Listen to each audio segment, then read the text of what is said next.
Hi, welcome to the Conversation Shop with Cedric Page. I'm here with my very special guest, Miss Kay Cradwell. How are you doing, Kay? I'm doing pretty good. Yes, I want to thank you for coming on to the show and welcome you.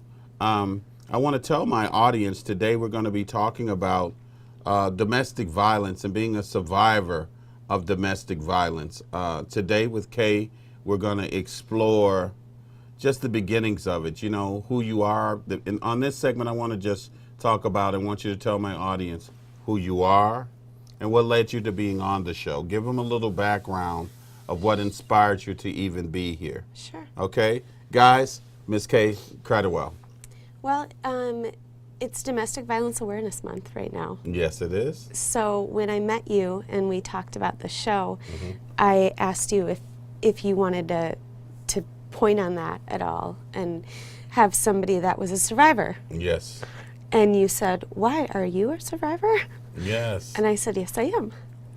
It surprised me. Yes. But, you know, being a survivor of domestic violence has no, and I want to share this with my audience, you know, there's no there's no person that looks a certain way There really to tell isn't. you that they are, No. you know, and sometimes we forget that, you know, I call it the end of the closet situation, Yeah. you know, so you don't know unless someone opens the closet door and says, look in, right? That is exactly right. And there's such a stigma about it, too, that people don't understand.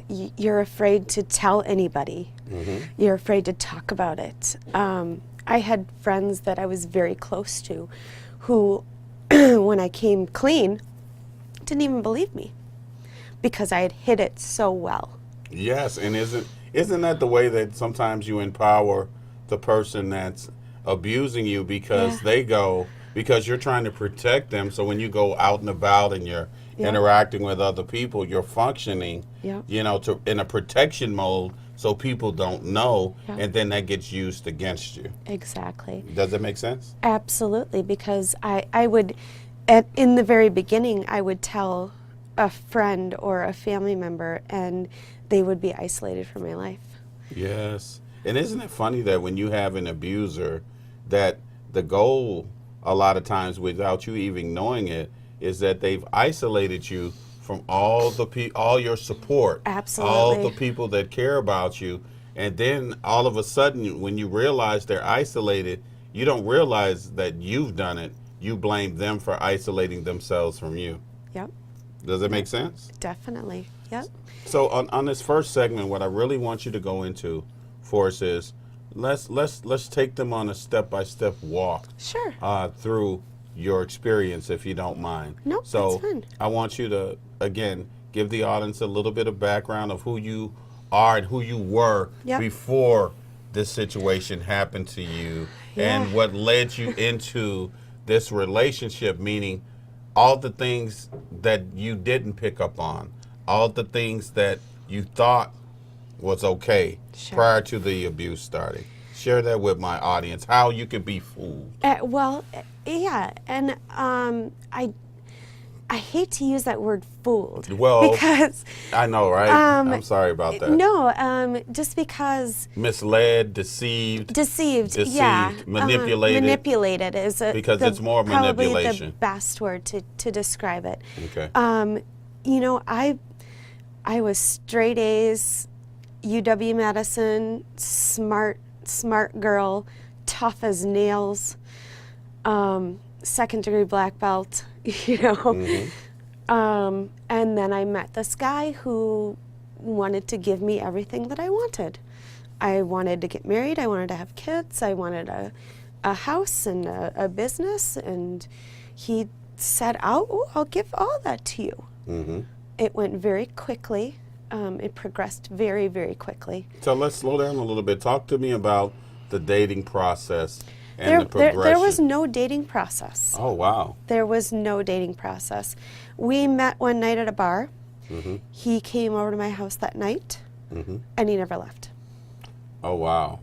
So talk to me about that a little bit now. What would, and bear with me, okay? What would, because the question that someone in the audience would ask is, How do you go from meeting someone at a bar, them coming over and never leaving? So the question someone that would ask is, and I get it, don't get me wrong, the people that have been important in my life I've met and they've been there. It's just something that happens, and trust me, I get it better than the next person.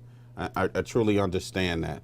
But one of the things that I really want you to try to explain to me is, okay, let me say this. Were you looking for something? There was something missing? Were you filling a void? Like, were you looking for love? Because there's going to be some people in the audience I think yes, that yes, wondered yes, that. and yes. Okay, so if you don't mind, talk to me about that a little bit. So I had been previously married before that to my high school sweetheart. Okay. And he was the very exact opposite personality of my second husband. Okay. He was very cold and distant and didn't like to talk about feelings, didn't like to show feelings very much. Okay. And after we got divorced, I was in my 20s and I hadn't been single in my entire adult life. Oh, wow. So you got married young. Oh, yeah, we were 20. Oh, wow. Okay, so was this a high school boyfriend? High school sweetheart, yeah. You know, kind of growing up. Yeah. Now, how long had you guys dated your first We husband? started dating when we were 15. Oh, wow. Yeah. Okay, so you hadn't really had a lot of experience with men. No, at not the time. at all. So you're very trusting. I was, and I was also kind of just going a little crazy because I'd never been single before. Right. So, you And know. that's okay. That happens. We all do that. I might have done some things that I regretted later, but. See, that's life, though. What I tell people, you can't apologize for experience. Yep. Right? And you can't apologize for being an authentic person, looking for love, you know, not necessarily looking, but open to great experiences and a connection with someone, because it sounds like you come from a good family, because when I find someone that's dated someone when they were young, and then that relationship leads to marriage, and then if something happens, you get divorced, you know, we're accustomed to being in relationships. So it sounds like you grew up in a family with a mother, father, and it sounds like you had a good mother and father. Absolutely. Oh, they were fantastic. And you want to emulate that in your own life. So we search for those things and those qualities in other people. So there had to be some kind of quality in this person that you met that reminded you of something, whether it was a manipulation or not. It was a comfortableness that you must have felt. I think it was just that he was such the exact opposite of my first husband. And that was what drew me to him, because he was so emotional and so Fun. Fun, but also I want to get invested. You know, I want to commitment. He was all about commitment. Okay. I want to just jump into this, and I want to. He told you what you wanted to hear. Exactly what you wanted to hear. Exactly what I wanted to hear. He tuned into exactly what you needed. Right off the bat, too. I mean, it was right off the bat. The first night we were together, he said, "I want to get married. I want to have kids." And that, you know, that was all the kind of things that I didn't get from my first husband. I was fighting with him to try and have kids, and he didn't want to have them. You know, and the emotion and the affection. He was very, very affectionate. Always touching me or putting his hand on me, or, you know, just very affectionate. Giving you all the things that Everything built you up that and I made you had feel not- comfortable as a woman, attractive, wanted, needed, Everything loved, I all hadn't of these had things. before. Yes, but filling that void, right? Yep, Filling that void completely, for sure. emotionally. Yep. Now, you know, in terms of emotionally and in terms of filling that void, when did you realize you were in love with this person? Or was it not love? Was it more of a comfortableness?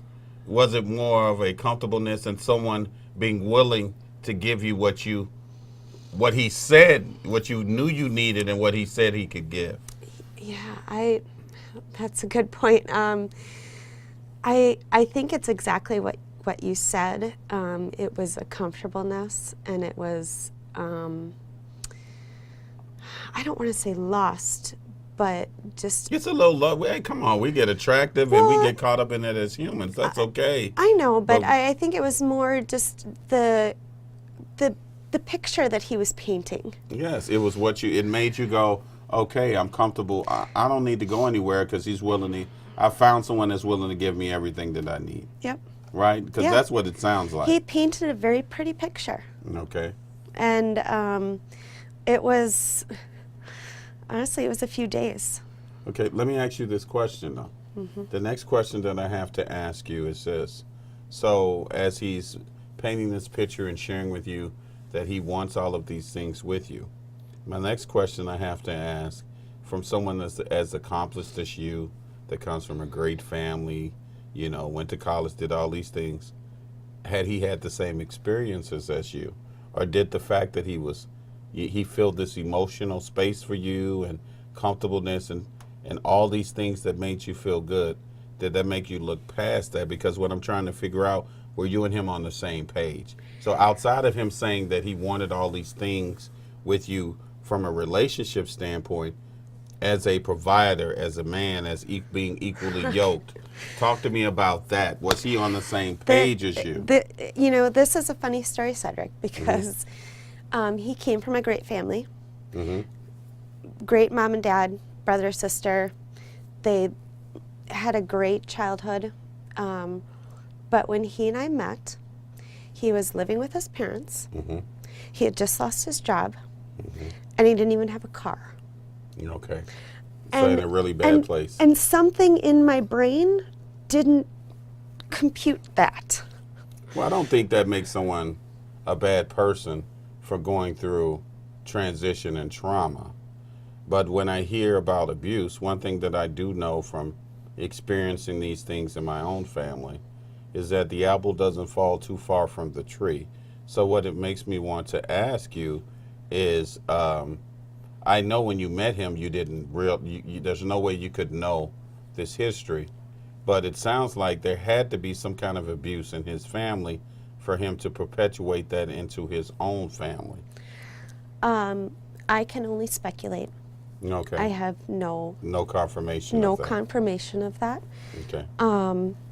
I can tell you that because he had cut so many people out of my life, the only person that I had to turn to was his mom. And every time I called her and told him what he had done, she would say, well, what did you do to deserve it? It sounds like a woman that has been abused. It sounds like a woman who thinks that there is something you can do to deserve that kind of treatment. Which means that the apple, to me, doesn't fall far from the tree. Absolutely. We're gonna go into that a little bit on the next segment. Sure. Okay? Guys, we'll be right back on The Conversation Shop.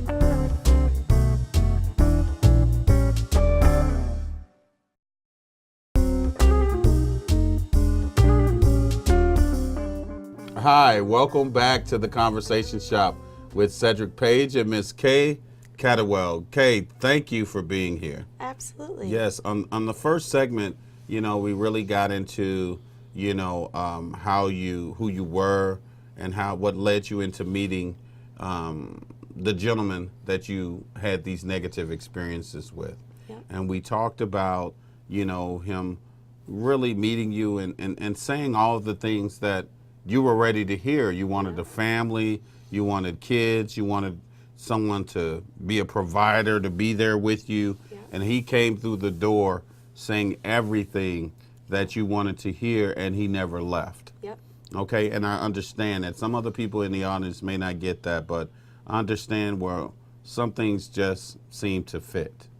And it sounds like when you met him, it just seemed to fit. Yeah. So one of the things that, prior to going into the second segment that you and I had discussed during the break was, okay, you meet him, and I go, the apple doesn't fall far from the tree. So you met him, and he was unemployed at the time. He had all these things that were going negative for him. So my question is, where were you at? Were there a lot of positive things going on in your life I at the time owned that my you own met? home. Talk about that. I owned my own home. I had a successful job. I was going to school at the same time. So you were a savior to him, basically. You represented everything that he wanted for himself. I think I was, I don't know how to explain it, but I think that I was something that he could latch onto. Latch on to. Yes, you were a savior. Yes. You were you threw him a life preserver. You were a life you represented the life that he wanted. Yeah. And a life that he could, if he attached himself to you, he could possibly have. Yeah, and he did. He accomplished everything he wanted through me. Well, I have to say this, and we'll get on into that as we go through this, but it just sounds like, I hate to say it, but I hear this story a lot in Madison, where, you know, you have someone that comes from trying circumstances, come here and meet someone that's open, that says, you know what, I'm not going to penalize someone for not having these kinds of things. I'm going to judge a person Sure. for who they are. But this person is looking, you know, they look at videos, they look at TV, they want all these material things, Yeah. all these extra things. So when they meet you, they see you as a means to an end. Absolutely. And so I say all of that to ask you, you know, and this is hindsight looking back, do you view yourself as a means to an end for this person? I don't know that I was a means to an end, because I think if he would have had his way, it never would have ended. It never would have ended. Yeah. I think I was a means to his success. Got you loud and clear. And that's exactly what I did. I helped him open a new, his own business. Let's slow down. We're going to get to that. All We're going right. to get to that. But what I want to talk about right now is once you met him, and we talked about the apple not falling from the tree. Let's talk to me in detail, if you don't mind, about the experience of the good times meeting him leading up until the first incident of abuse, and your response to that incident. Sure. So it was, our relationship was very fast paced. Mm-hmm. Like I said, he came over one night and he never left. Mm-hmm. So he basically moved right in. Mm-hmm. 3 months later, he proposed. Okay. A year after that, we were married. Okay. Move really quick. It was very, very quick. And no kids during this time? Nope, not. I walked. Apparently, I walked down the aisle pregnant, but I didn't know You it. didn't know it, but I hear you. But other than that, everything just, you know, this man is wanting to give me everything that I wanted, everything that I said I wanted. So I'm assuming from the time that you met him to the time that you were married, were there any incidents or Yes. anything that would have suggested that he may be abusive? Oh yes, I walked down the aisle with bruises on my body. Okay, let's slow down here. Okay. And let's backtrack and talk about, well, I'm glad you said that. So let's talk about what leads a woman from meeting someone, he's telling you all these great things about, you know, what you want to hear, having family and moving forward, to you going into abuse and then going down the aisle as an abused woman from the beginning. Like, I didn't know that. That just blows my mind. And that's what's so hard about the stigma is, like, people don't understand. Nobody will understand unless you're sitting in this seat. Well, help us understand. Okay. I want you to Okay. share with me, you know, your mind, because what I want you to do is remember, this is just about you, Yeah. your mindset, what was going through your head at the time. I just want you to share with me what you were thinking, because it's going to help someone else. Sure. So I can't exactly remember the very first time that it happened. But the first time that comes to my mind is I had bruises on my wrists, which were fingerprint bruises from him grabbing me. And my best friend and I were out for a drink, and she said, "What is going on with your wrists? Those look like fingerprints." And I just kind of put my head down, and she said, "Did Rob do that?" And I just kind of put my head down again, and she said, "I'm gonna effing kill him." And apparently she had texted him and said, "If you ever lay your hands on my friend again, I will kill you." And she didn't realize what that was going to cause for you. He then told me that she had texted him and told him that I was cheating on him, and that I was a horrible friend, and I didn't speak to her again for probably about 6 years. Well, this is what I want to ask you, because what you just described is not a description of a friend. It sounds like a description of someone that understood that you were abused and then when you didn't act the way that they felt you should have acted towards Oh, them. no. She never texted. She never texted. This was something he made Oh, up. He totally made it up. To Completely. isolate you from her. Yes, because I Okay, asked him if I yes. could see the text messages, and he said, "Oh, I deleted them." So that was a ploy to isolate you from someone that would protect you. Okay, great. I'm glad we Absolutely. talked about this. Yep, absolutely. So when did the hitting start? Um, Talk to me about that. What led to that? And again, I want you to walk me through your daily interactions, because I know there were some good and bad. There was some good cop. I call it the good cop, bad cop syndrome. it was, the reason that I did, you were asking why I ended up walking down the aisle. Yes, that's what I want to lead to. Okay, so in abuse situations like that, it's always the abuse and then the apology and the making up for it. And Then talk to me about that. That's what I want you to talk to me about. Okay. Even if you don't have to talk to me about every situation, pick one situation. I got a lot of and jewelry. Talk to me about that. Okay. I got a lot of jewelry. Okay. So he would be abusive to you. When you say abusive, what does that abuse mean? What does that mean? What would he do to you? There's people don't If you don't mind sharing. No, with that's fine. People don't understand though that there's two kinds of abuse. me. Okay. And one is almost more traumatic than the other. The emotional abuse is Worse than the physical. is really, really worse than the physical, because my bones will heal, my cuts will heal, my bruises will heal. But the things that he put into my head will never go away. And we're not going to excuse the physical abuse. No. But I want you to, we'll talk about the physical abuse on the next segment. But this segment, talk to me about the emotional abuse. The emotional abuse is just heart-wrenching. But for the people who don't know what you mean Okay. when you say emotional abuse, be specific for me. Is that calling you names? Can I Is that- swear? Yeah, you can swear. Let it Okay. out. Stupid, fat bitch, worthless, you don't do anything. Anything to bring your self-value Yeah. down, to make you feel worthless. Yep. And to put him in a situation to Yeah. give you value. So if he approves, Mm-hmm. then you have value. Yep. So it almost creates a situation where you're a child looking to a parent for validation. Yeah. Does that make sense to you? Absolutely.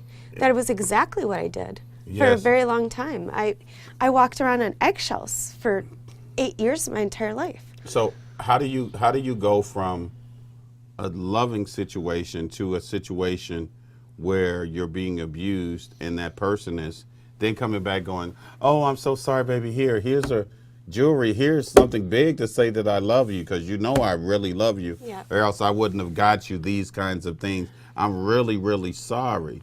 So was it just verbal in the beginning, or was it actually physical? It was a little bit of both, but it started very slowly. So when you say, that's what I want you to explain. So when you say it was a mix of both, when you say physical, what was the physical part? And again, you share only what you're comfortable sharing. There was a lot of pushing, a lot of grabbing, a lot of So no hitting yet. no hitting yet. So just grabbing. No, and then verbals I normally had bruises like on my arms. from him grabbing From you and him- squeezing you and shaking Grabbing and shaking me. you. Okay. When I walked down the aisle the night before, he was wasted and grabbed me by my upper arms and threw me onto the bed. That was why I walked down the aisle. I had to use makeup to cover up bruises on my arms. So how do you tell yourself that this is a man you're going to marry? This is how I told myself.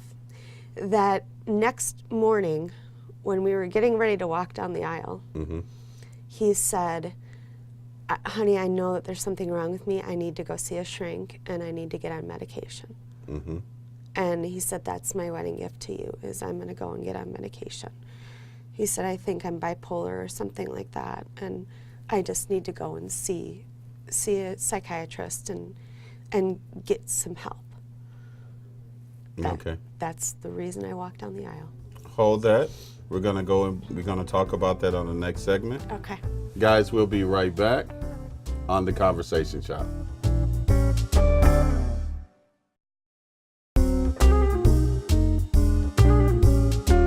Hi, welcome back to the Conversation Shop. I'm here with my very special guest, Miss Kay Cradwell. Kay, welcome.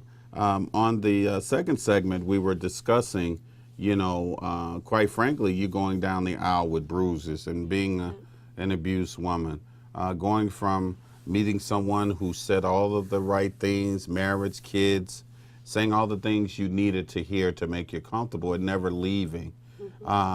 Having some very, emotionally abusive things going on, someone being verbally abusive, kind of beating you down in the midst of this, but always coming back in the midst of that verbal abuse and apologizing and then trying to reward you with jewelry, different things, maybe over affection to make up for the verbal abuse and some of the physical abuse that you were experiencing, meaning grabbing, holding, shaking, making excuses for those things. And then getting to the point where you want to be married, he wants to marry you, still telling you all the great things that he wants to do, still telling you the things that you need to hear, because you come from a great family, mom, dad, all these wonderful things, and then telling you, hey, we're getting married, so I'm going to fix myself. I'm going to go get therapy, baby. You won't, because what he's suggesting is you won't deal with this once we're married. So don't worry, just marry me. And you don't have, and it'll all get better. It'll all go away, right? It'll all get better. It'll all get better. So I want to lay this out, for my audience, for them. So talk to me about, now that he's laid this out, he said to you, hey, with bruises on your arms going down the aisle, telling you, hey, I'm going to get better. You can fix me, right? Because isn't the whole, what this is about. This person has all these things going on with them, but I can fix him.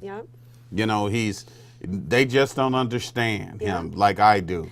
And that was the excuse I gave all my friends is no, I don't think you get him, I don't think you understand him, that was just an isolated incident, or, when friends would see him blow up on me or, treat me like dirt, I would just say, oh, he was just drunk, or, oh, he was just upset about something else, or, there was always excuses that I was constantly giving. Right. It was disgusting. So talk to me, before we get into him, talk to me a little bit about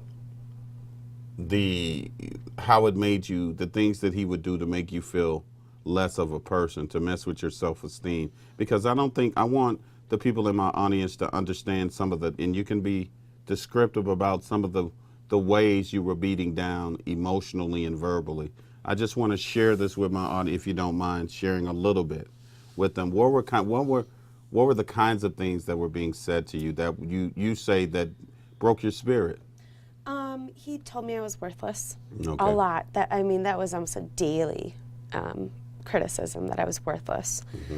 I was unintelligent. I was fat. I was cheating on him. I was a slut. So constantly cheating, constantly demeaning. Yep.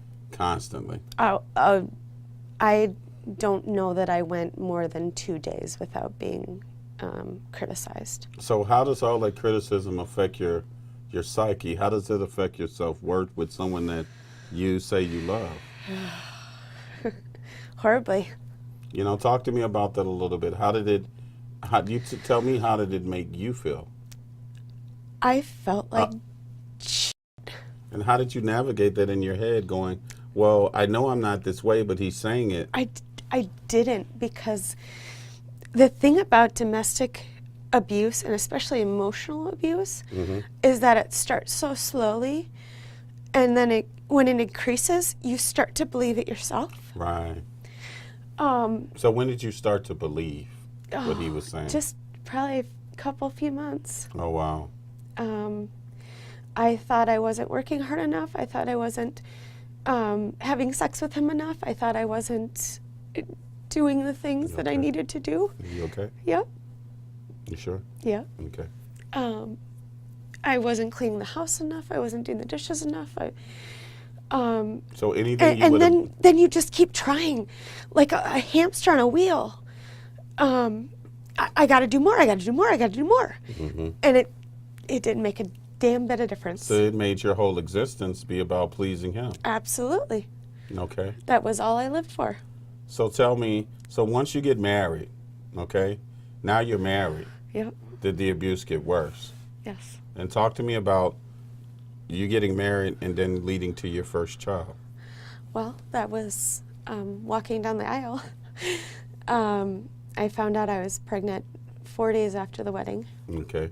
Did the abuse stop after he found out you were pregnant? Not even a little bit. Really? That was when it escalated. Really? Because he had you then. You Yeah. couldn't go anywhere. You were his. Yeah. So now he could do whatever he wanted to do. Yep. Now I was attached, and now I was bound to him. Wow. One of the most vivid memories I have is when I was pregnant. I think I was about 6 months along. He had picked me up by my arms and thrown me on the bed, and then hit me in the stomach. And I said, While you were pregnant? And I said, I'm pregnant, you're gonna hurt the baby. And he said, no, no, you're fine. You're fine, stop being such a bitch. And then he grabbed my face. I hit him. I slapped him across the No, you face. should have.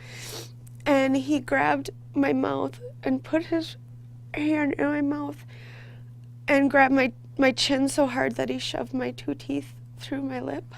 Oh, wow. I ended up having to have surgery to fix it. And all the while But you explained that away. I did. I said I tripped over the dog and ran into the dresser. I didn't tell anybody.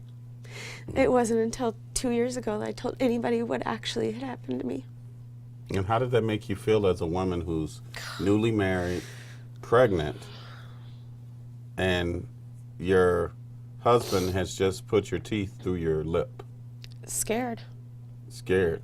Yeah. Did you feel trapped, like you couldn't go anywhere? Now he's your husband. Absolutely, and now I'm carrying his child. And as soon as the baby was born, that was the biggest leverage he ever had.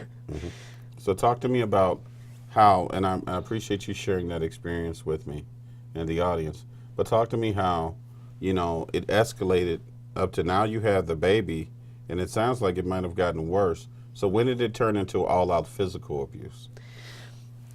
I think that was when it really started to get bad. After the teeth through the... Yep.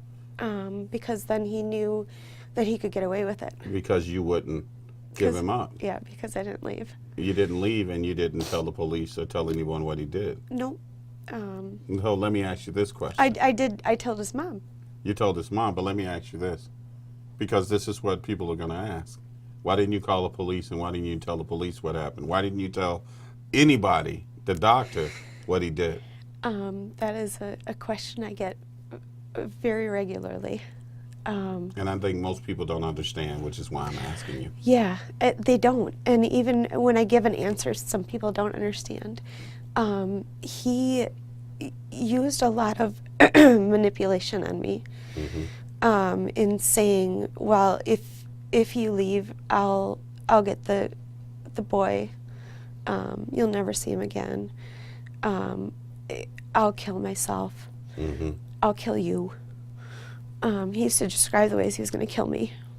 Oh, really? He went to the point of really threatening to kill you? Oh, yeah, for sure. Yep. So that fear, Yeah. even when you were pregnant? Yeah. Oh, so you had the fear of not only your life, but the fear of protecting your unborn child's life. Yeah, well, and even after my son was born, the fear of him taking him from me. So let me ask you this question. Why would you fear him being able to take your son away from you if he was the abuser? Because he had me completely convinced that every time that we got into a physical altercation, It was your fault. it was my fault. And because of the defensive wounds that he had on him from me scratching him or biting him or whatever I had to do to get away from him, that we would both go to jail and then the baby would go to foster care. Oh, wow. So he had you in fear all over the place. It was 8 years of sheer fear. Okay. There was no, no other feeling that I felt in that entire time. So talk to me about navigating that, and now you have a child. So how do you navigate that whole situation and have a child? Is he even more abusive? Talk to me about how things escalated once your child came. Um, he used him as a pawn, definitely. And how did he use it as a pawn? Give me some examples. Well, anytime I wanted to leave or take him with me, he would say, I'll sue you for custody and you won't get custody because you're a train wreck. Talk to me about one of your worst experiences with him of abuse after you had your child. When you knew, when did you know this is who he was? Oh, I knew from the beginning. I knew before I was pregnant, before we were married. I just couldn't wrap my head around it. So you kept wondering how to fix it. Yep, absolutely. How to fix it. So how do you go from, okay, you're married, he's abusive, you have a child, he's abusive, now you're in this abusive marriage. Talk to me about being in that kind of situation. Do you feel hopeless? Do you feel empowered? I know you don't feel empowered at all, but I'm just asking, like, how do you rationalize that in your head to live through it and not leave? How do you tell yourself to stay? It's just pure fear. It is absolute fear. And that's what people don't understand. And that's what the stigma is about domestic violence is, why didn't you just leave? Right. Why didn't you fight back? Well, when I fought back, it got worse. When I threatened to leave, it got worse. I didn't want him to be able to take my child. Mm-hmm. I was scared shitless. So talk to me about that fear. Go into detail about this fear. So this fear, is it hopelessness? Yeah. Is it It's absolutely hopeless. is loss of absolute control? Because it sounds like you felt like you had absolute no control over you, your son, your entire life. Like he had full control over your existence. Is that how you were feeling? Absolutely. He was my keeper, pretty much. And I understand completely, but I want you to tell me, how does one feel that way? What led you to being in that space? Share with me real quickly. I mean, it's really just fear. Fear. Okay. There's so many threats that are made. Mm-hmm.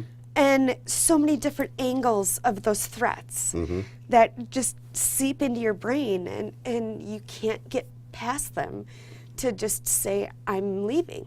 Okay, we're going to discuss that in the last segment today. Okay? Okay. Guys, we'll be right back on The Conversation Shop.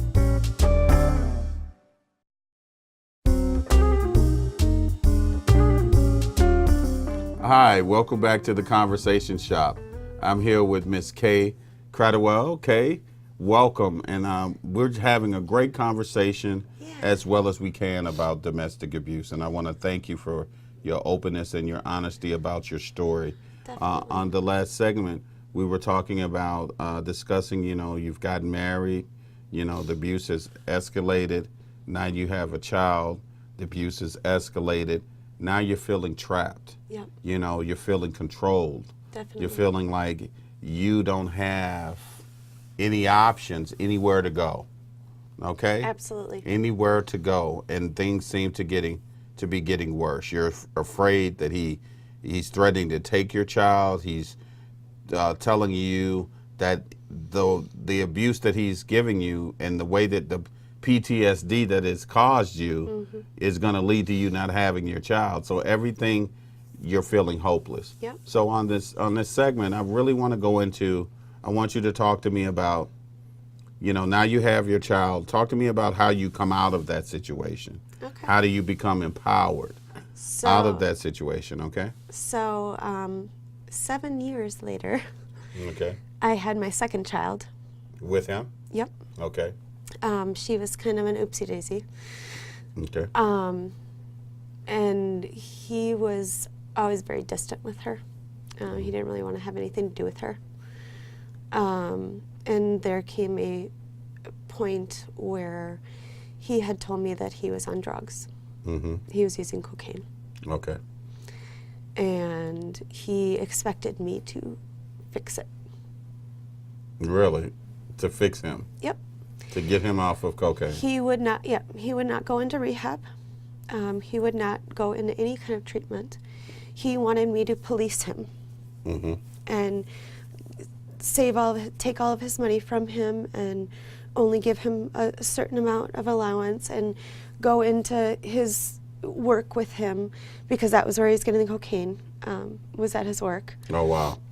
So he wanted me to bring the baby with me into work with him, so that I would make sure that he didn't. So he was an addict. He turned into an addict. Oh yeah, he was a total addict. He was up all night, sleep all day. Oh, wow. He was calling in sick for work. Yeah, it was probably the most rotten period of the entire relationship, Okay. because the cocaine just made him. So did the abuse get worse with the cocaine? Oh yeah, oh yeah. Okay. And what, if you don't mind me asking, how did the abuse get worse? There was one time where he picked me up by my arms and threw me into the backyard. Into the backyard, off the porch? From the garage into Oh, the wow. backyard. Okay. And then threw my phone against the fence and broke that. All while my son was upstairs. Let's talk about that a little bit. Now your son is getting older, Yeah. because we're talking about 7 years later. So how do you navigate this with having a child and your son watching this abuse? I mean, if you don't mind sharing it with me. No, that's fine. How do you navigate that? And then did your son give you worth, value? Absolutely. He was the only one that did. Okay. He had kind of a protocol that when Dad starts raising his voice, he goes into his room and he locks the door. Mm-hmm. Or barricades the door. To this day, he has a sign on his bedroom door that says "No Dads Allowed," Oh, wow. because that was his safe space. Sometimes he and I would both go up there and hide. So what was his relationship like with his father, if you don't mind me asking? It wasn't great. Contentious? Yeah, he looked up to his father, but for no reason that I could ever humanly find. Mm-hmm. Because his dad treated him like dirt, just like he treated me. To this day, he does not like to play sports because his dad told him that he was always going to suck at everything. So his self-esteem has been battered because of his dad. And he's been diagnosed with PTSD as well. Oh, wow. Yeah, because of everything that he's witnessed and everything that he's dealt with in his own childhood. So how's he navigating that now into his adulthood? Is he, are you seeing as a parent remnants of what he went through as a child, or Absolutely. do you notice him overcoming some of those things? Well, I got him into therapy probably within the month after his father left. Mm-hmm. And he's been in intensive therapy ever since then. Good. Are you going to therapy? Oh with him? yeah, oh yeah. I got him in first, and I got myself in. Okay. And both of us were diagnosed with PTSD. Okay. And talk to me a little bit, for my audience that doesn't understand how you can have PTSD. Can you talk to me a little bit about what that is and how does that relate to domestic violence? When people hear about PTSD, they always think about like veterans and Right. stuff like that. But any trauma that you've had in your life, Mm-hmm. it constantly plays like a recorder in your head. Mm-hmm. And it's hard to get rid of. Right. It's very hard to get rid of. So you have triggers and different things that I will have- take you back to places, and smells, and and situations. stupid triggers. Mm-hmm. The kind of things that people don't understand. Like, my friends think it's funny to come up behind me and startle me. But they don't know when you're used to getting hit from behind, that's a big deal. When we go to a restaurant, I can't sit with my back to the door. I have to sit with my back to the wall. And I'm explaining to my audience because your abuser may be coming to the door looking for you ready to Yep. start something. Yep. It's just very strange stuff. Songs, movies. I had a full-blown panic attack watching a Grey's Anatomy episode one night Really? because it was everything that I had experienced. One of the characters was going through a domestic violence experience. Mm-hmm. and had just run into her abuser, and it went like in slow motion. And she couldn't hear anything. She just, and like just the panic set over in my body, because that's what it's like every time I go to court. Well, I'm glad you talked about that feeling that you got. So share with my audience, if you had any advice that you could give someone that was going through an experience like you, or give advice to your younger self. Yeah. You know, what would it be? What kind of advice would you give a person navigating those kinds of things? Because I don't want to speak for you. Yeah. That's hard to say, because it's hard to do.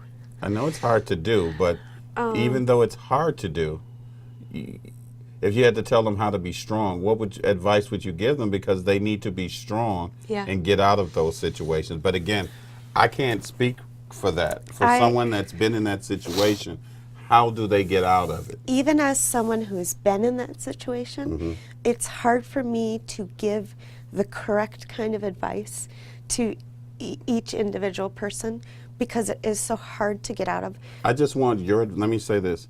The advice that I'm asking for is advice, let me just be bluntly, the advice you'd give your old self. Your younger self. Hindsight being 20/20. To run. To leave. To pay attention to the signs. Don't believe. Don't believe. Don't make excuses. Don't believe what they're saying. Okay. Because it's bullshit. Okay. Because guess what? When he left, I didn't lose my kids. Right. I didn't go to jail. He went to jail. Mm-hmm. I got full 100% placement in custody of my kids. Mm-hmm. So all the things that he was using to scare you were things that would happen to him. Yep, F off, because you were wrong. But where did you get your strength from? Because it sounds like you're still building your strength. Yeah. So as you're building your strength, talk to me about how you're building your strength, because that's going to help the next person. So how are you building your strength to get past that situation? I think one of the biggest things that I've been doing is advocating. Yes. And telling my story. Now that I'm not afraid to tell it, I'm screaming it from the rooftops. Okay. So how does advocating and telling your story help you? What kind of healing does that do for you? Talk to me in detail about that. Oh, I mean, because I think it's great that you do. Yeah, I mean, it's just like an emotional vomit. You know, you just get it all out, and you feel better after you're. Is it reflective for you? Just giving you an opportunity to kind of reflect on where you were and kind of giving you some clarity on maybe some things? Absolutely. And I feel like anything I can do, even if I help one woman today, tomorrow, any day, to get out or to just think about what's going on, I feel better. Now, when you were going through that situation, talk to me about it, because don't you sometimes feel like you're the only person in the world going through it? Yes. You feel like no one else would understand, and there's a lot of women going through it. So talk to me about that isolation. How did you get past feeling isolated and feeling like, you know, you're in this barrel by yourself? I spent a long time, even after he left, feeling like I was in a barrel by myself. Right. And then I had a therapist who gave me a book that was called Why Does He Do That? Tell me, why was that book so helpful for you? Because I read my life in that book. Okay. I read from so many different women exact verbatim conversations that I had had, or exact situations that I had had. And this light bulb just went off in my brain, like, holy shit, I'm not alone. It's not me. It's not me. I'm not the crazy one. It's him. So it sounds like you got your strength was coming from your clarification that it wasn't you. Yeah. I'm not crazy. I'm not stupid. I'm not unintelligent. I'm just a victim. You're right. And it sounded like, and again, I'm repeating myself, but you had bought into all of those negative things 100%. Absolutely. So as you are coming out of it, the realization of who you are, who you really are, finding yourself again. Oh gosh. It's what's empowering, right? Finding your old self again, right? Yeah, that has been a journey. That's for sure. Finding your joys, finding the things that used to make you smile, Yep. the things that made you happy, Yep. and being able to share those things with your children, right? Yep, exactly. You know who you really are. Now, lastly, talk to me about now that you're out of the situation and you're dealing with your PTSD. You know what I didn't ask you before we end the show is how do you navigate this with your parents and your family, who was from the exterior watching you go through these things? Have you mended those bridges? Have you made those reconnected to those people who may not have understood? Not all of them, unfortunately. Yeah. My dad has been a big support of mine. Mm-hmm. My mom passed away about 20 years ago, but Sorry to hear that. he has been my rock, Mm-hmm. my absolute rock. And even as close as he was to the situation, he still didn't even know. Mm-hmm. He knew we fought. You know, he knew that my ex was a dick, but he did not know the extent until about a year ago. Because it sounds like you've really protected him a whole lot. I You didn't tell the truth I- about what was going on. I hid it as well as I possibly could. And isn't that the issue with coming out of it and being a victim is that you lie to yourself. Yeah. You ended up believing the lies that you have to tell other people about that person. You start to believe about that person, I honestly thought for a while that I tripped over the dog and hit my face on the dresser. even though you knew Yeah. that's not how it happened. Because So- I told that story so many times. Yeah. to so many people. After he had thrown me into the backyard from the garage, we went down to visit my aunt and uncle in Illinois. Okay. And it was 4th of July. And I had bruises from shoulder to elbow on both arms from him picking me up and throwing me. And I didn't hide them at the time. And everybody was asking me what had happened. But you felt empowered when that, didn't you? I did. Yes. And I never actually said what happened, Okay. but I didn't deny it. I hear you. Well, I want to thank you for being a guest on my show, Kay. I want to thank you so very much for doing that. Of course. I want to tell you that you're an inspiration for any Thank you. woman that's coming out of domestic violence and dealing with it. And your honesty on this show is going to help a lot of people. I hope so. That's Okay. all I want. It definitely will. And for my audience, I want to thank you for joining us on the Conversation Shop. And I'm hoping for any woman, any man, woman, or child that's experiencing any kind of domestic abuse, I pray that you reach out to your parents. I pray that you reach out to anyone that can listen. The biggest mistake that you could make is by keeping it to yourself and lying to yourself and making excuses for that abuse. And you have to tell yourself that if you have to make an excuse for something that happened to you, then it's probably something that should not have happened to you. I want to thank you. I send you all blessings and well wishes, and I'll see you again on The Conversation Shop.